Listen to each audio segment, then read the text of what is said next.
ሜሲን ስታስቡ ወደ አእምሮአችሁ የሚመጣው ምንድነው? አስደናቂ ጎሎች፣ ወርቃማ ኳሶች ወይስ የዓለም ዋንጫ ድል? ነገር ግን ዛሬ የምናሳያችሁ ሜዳ ላይ የምታውቁትን አስማተኛ ሳይሆን ከስታዲየም በስተጀርባ በቢሊዮን የሚቆጠር ዶላር የሚንቀሳቀስበትን የሜሲን የሚስጥር ግዛት ነው። ዛሬ ሜሲ ለተመረጡ ባለሀብቶች ብቻ ተብሎ የተሰሩ 5 እጅግ ውድና አስገራሚ ንብረቶችን ይዘንላችሁ ቀርበናል። ከሰማይ ላይ ካሉ የቅንጦት ቤተመንግስቶች ጀምሮ በዓለም ላይ ማንንም እንዳያልፍበት የታገደው አየር ክልል ያለው መኖሪያ ቤት ድረስ ሁሉንም ዝርዝሮች እናያለን። በተለይ ደግሞ በአንደኛ ደረጃ ላይ የምናየው ንብረት ዋጋው ከአንዳንድ ሀገራት ዓመታዊ በጀት ጋር የሚመጣጠን ነው። ሜሲ በታላቁ ጨረታ ላይ ክርስቲያኖ ሮናልዶን በገንዘብ ኃይል ያስከነዳበትን ያንን አስደናቂ ንብረት ምን ይሆን? ለጥያቄዎቻችሁ ሁሉ መልስ የምታገኙበትን ይህንን ልዩ ቪዲዮ እስከ መጨረሻው እንድትከታተሉ ጋበዝን። ዝግጁ ከሆናችሁ ወደ ዝርዝሩ እንለፍ። በዝርዝራችን 5ኛ ደረጃ ላይ የምናገኘው ሜሲ ለቤተሰቦቹ ምቾት ሲል ወደ 15 ሚሊዮን ዶላር ያወጣበትን ድንቅ ንብረት ነው። ይህ ገልፍ ስትሪም ቪ የተሰኘው የግል አውሮፕላን በሰማይ ላይ የሚበር ቤተመንግስት ቢባል ማጋነን አይሆንም። አውሮፕላን ውስጥ ስትገቡ ተራ ወንበሮችን አታገኙ። ይልቁንም ወደ ምቹ አልጋነት የሚቀየሩ 16 የቅንጦት መቀመጫዎች፣ 2 ዘመናዊ መታጠቢያ ቤቶችና ምርጥ ምግቦች የሚዘጋጁበት ወጥ ቤት ተካቶበታል። ነገር ግን የዚህ አውሮፕላን ልዩ ሚስጥር ያለው የውስጥ ዲዛይኑ ላይ አይደለም። ወደ አውሮፕላኑ መግቢያ ደረጃዎች ላይ ስትመለከቱ የባለቤቱ የአናቶላ እና የሶስት ልጆቹ ማለትም የቲያጎ፣ የማቴዎ እና የሲሮስን ተቀርጾ ታገኛላችሁ። ሜሲ ይህንን ያደረገው ከባርሴሎና ወደ ትውልድ ሀገሩ አርጀንቲና ለሚያደርገው ረጅም ጉዞ ቤተሰቡ በትክክል በቤታቸው እንዳሉ እንዲሰማቸው ስለፈለገ ነው። አውሮፕላኑ በጭራው አካባቢ 10 የሚል ቁጥር ተጽፎበታል። ይህም የሜሲን የንግስና መለያ ያመለክታል። በዝርዝራችን 4ኛ ደረጃ ላይ የምናገኘው ሜሲ ከሜዳው ግድግዳ ወጥቶ የባህር ሰላም የሚጎናጸፍበትን ማሪዮ 7 ቪአይፒ የተሰኘችውን ውድ ጀልባ ነው። ይህች ጀልባ 13 ሚሊዮን ዶላር ያወጣበት ሲሆን በባህር ላይ የሚንሳፈፍ ባለ 5 ኮከብ ሆቴል ብትሏት ስህተት አይሆንም። ጀልባዋ በውስጧ 4 እጅግ ሰፋ ያሉ የቅንጦት መኝታ ቤቶችና አንድ ሙሉ የቪአይፒ ሳሎን አካታለች። ሜሲና ቤተሰቦቹ በሜዲትራኒያን ባህር ላይ በሚዝናኑበት ወቅት ጊዜያቸውን በዝምታ ብቻ አያሳልፉም። ጀልባዋ የራሷ የሆነ የውሃ ላይ የስፖርት መሳሪያዎች፣ አነስተኛ ጀልቦችና ሞተር ብስክሌቶችን አካታለች። ሜሲ እዚህ የቅንጦት ጀልባ ላይ ሆኖ የባህሩን ንጹህ አየር እየተነፈሰና በፀሐይ የሞቀ ለቀጣዩ ታላቅ ጨዋታ ራሱን በአይምሮ ያዘጋጃል። ለብዙዎቻችን ይህ ህይወት በፊልም ብቻ የምናየው ህልም ቢሆንም ለሊዮናል ሜሲ ግን ከከባድ ድካም በኋላ የሚያሳልፈው የዕለት ተዕለት እውነታ ነው።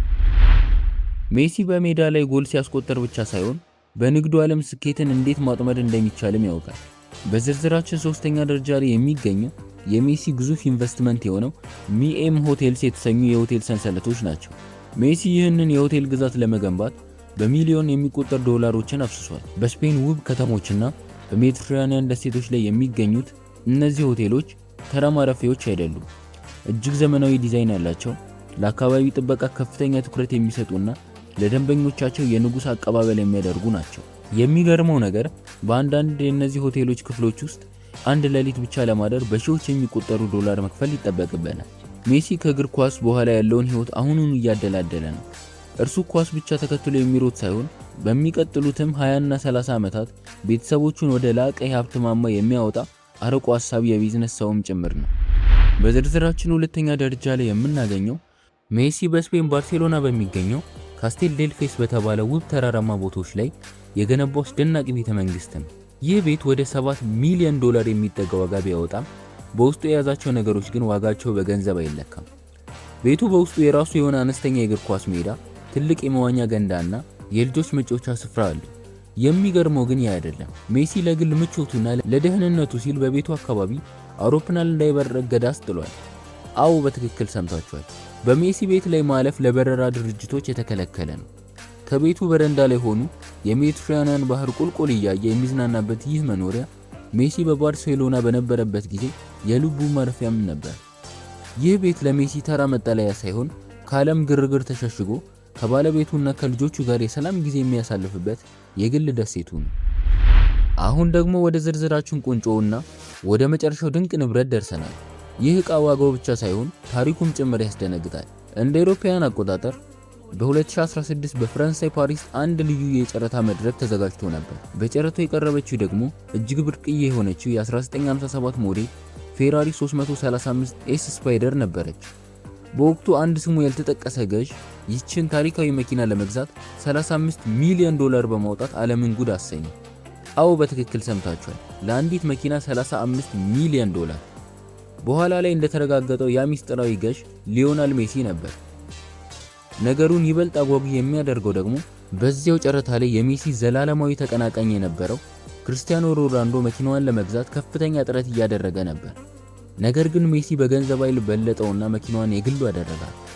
ለሜሲ ይህች መኪና መንገድ ላይ የሚነዳ ተራ መጓጓዣ አይደለችም።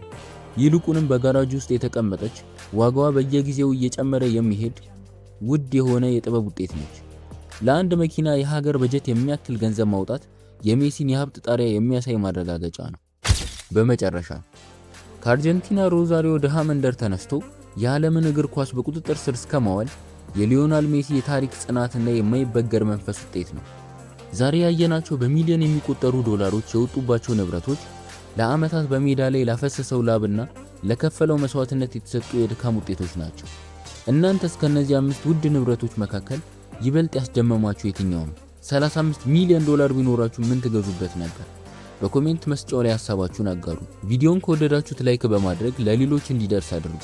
ለወርቃማ ወርልድ ቤተሰብ አዲስ ከሆናችሁ ደግሞ እንደዚህ ያሉ አስደናቂ ታሪኮች እንዳያመልጧችሁ አሁኑኑ ሰብስክራይብ በማድረግ የደውል ምልክቷን ተጫኑ። በሚቀጥለው ቪዲዮ ስለ ክርስቲያኖ ሮናልዶ እንድሰራላችሁ ከፈለጋችሁ ላይክ ማድረግ እንዳትረሱ።